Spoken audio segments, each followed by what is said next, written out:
Fen family. I sure do miss everyone at school, and I hope that we can be back together soon again. Today, I'm going to read to you a not so traditional version of the Little Red Riding Hood. Scholastic has given me permission to do so. It's called Little Red Riding Hood, A Newfangled Prairie Tale. This definitely does not have the expected ending that you usually have in the Little Red Riding Hood tale. Come and join me as I read. Wonder who that is on the tractor. Little Red Riding Hood by Lisa Campbell Ernst. Once upon a time, there was a little girl who lived at the edge of a great prairie. Because she always wore a jacket with a red hood when she rode her bike, everyone called her Little Red Riding Hood.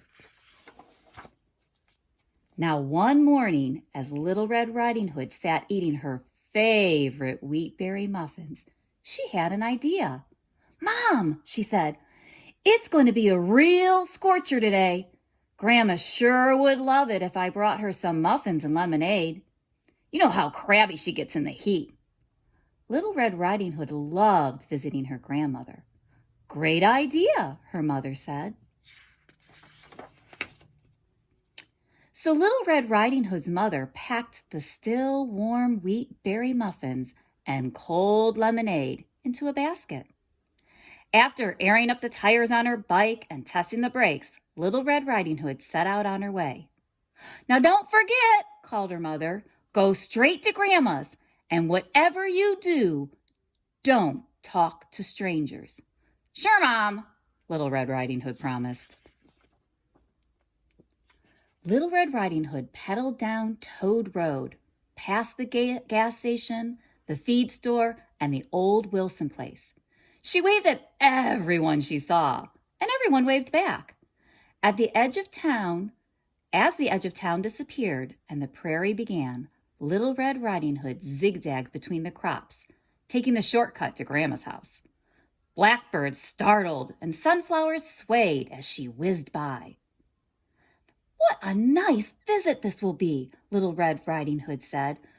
"Grandma simply adores muffins and lemonade."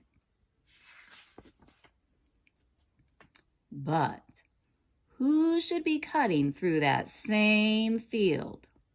And up to no good, I might add, but a very hungry wolf. When the smell of those wheatberry muffins came wafting his way, the wolf's nose quivered. "Gadzooks," he whispered. "What is that scrumptious smell?" The wolf rushed towards the heavenly odor. "Whatever it is, I must have it," he growled. With one giant leap, the wolf landed right in front of Little Red Riding Hood's bicycle. "Aha!" he roared. Little Red Riding Hood slammed on her brakes. "Hey! Be careful," she shouted. "You could get hurt surprising someone like that." The wolf chuckled at the warning. "What's in the basket, dearie?" he asked with a wide-toothed grin. "Muffins and lemonade," Little Red Riding Hood said slowly, "for my grandmother." "But such a tantalizing smell," the wolf drooled. "They must be very special muffins." "Oh, they are," Little Red Riding Hood said proudly. "They're my grandma's secret recipe, and they always take first place at the fair." The wolf licked his lips. "She must be a dear, sweet woman," he groaned. "Do you have very far to travel?" "Oh, no," Little Red Riding Hood answered. "Just over that ridge, this side of Turkey Creek." "Mm-hmm," the wolf smirked, his mouth curling up at the corners. "How fortunate." "Well, I have to go," Little Red Riding Hood said quickly. "Grandma's waiting." The wolf slyly turned in the opposite direction and pointed. "Oh," he gasped. "What beautiful flowers! Such a dear, sweet grandmother surely deserves some of those." Little Red Riding Hood nodded. Gee, you're right, she said, jumping off her bike. Grandma loves flowers. Do you think she'd like these white ones too? But the whistle of the prairie wind was the only response. The wolf was gone. Of course, the wicked wolf had a dastardly plan. Hardy har har, he laughed wildly as he raced through the wheat. First, I surprise that feeble old granny and steal her recipe. Then I wait for the kid in the red jacket to show up with the treats.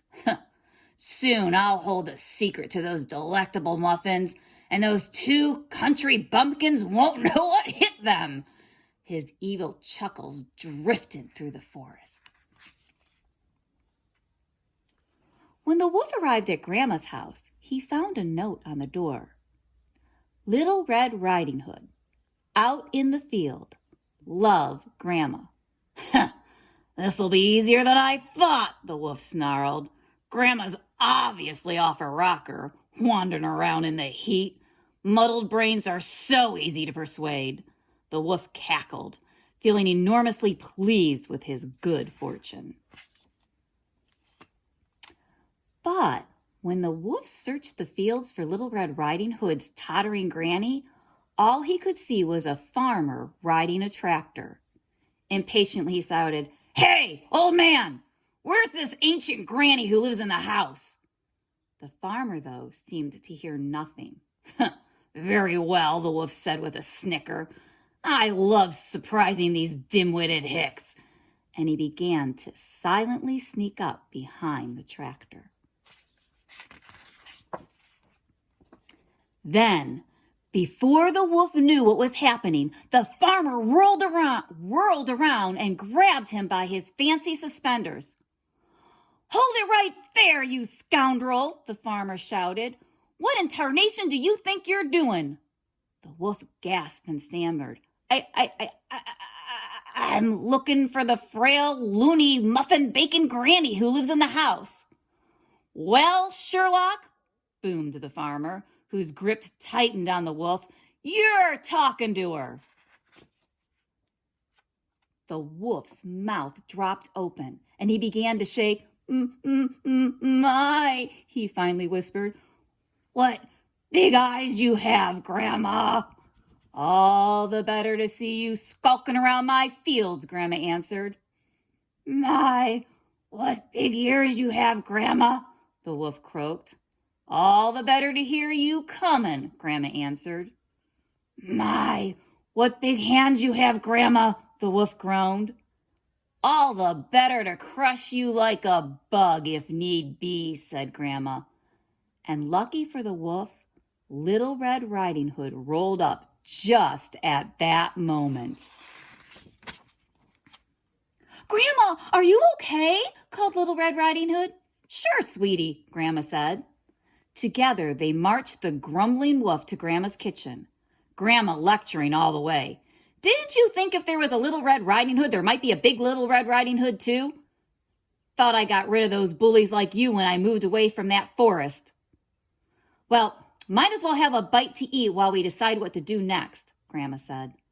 The wolf, for once, was silent, his mouth full of the delicious muffins. "Of course," Grandma said at last. Wonder what Grandma's up to. Soon after, Grandma opened her own muffin shop in town, just west of the post office. The wolf, he was her chief baker, sales clerk, and dishwasher, being kept much too busy to cause trouble for anyone. Naturally, the wolf got to eat all the muffins he wanted, which improved his disposition enormously. But just in case he got any ideas about stealing Grandma's recipe again, Grandma always put in the last secret ingredient herself. You're going to get a chance to see in a moment Grandma's secret recipe. Little Red Riding Hood, too, went to work for her grandmother, delivering muffins on her bike. Every day, rain or shine, the wolf carefully packed Little Red Riding Hood's basket. "Hey, kid," he called after her as she whizzed down Toad Road. "Don't talk to any strangers." and Little Red Riding Hood never did again. That was a surprising twist. Who would have thought Grandma would have been riding a tractor and going after the wolf like that? Well, here is Grandma's wheat berry muffin recipes. If you're bored at home, maybe your family can make some muffins together. But at the Springer household, I'll give you a little secret. Our secret ingredient is to switch out the berries for chocolate chips. We love chocolate chip muffins. Well, group, can't wait to see you soon. Have a great day.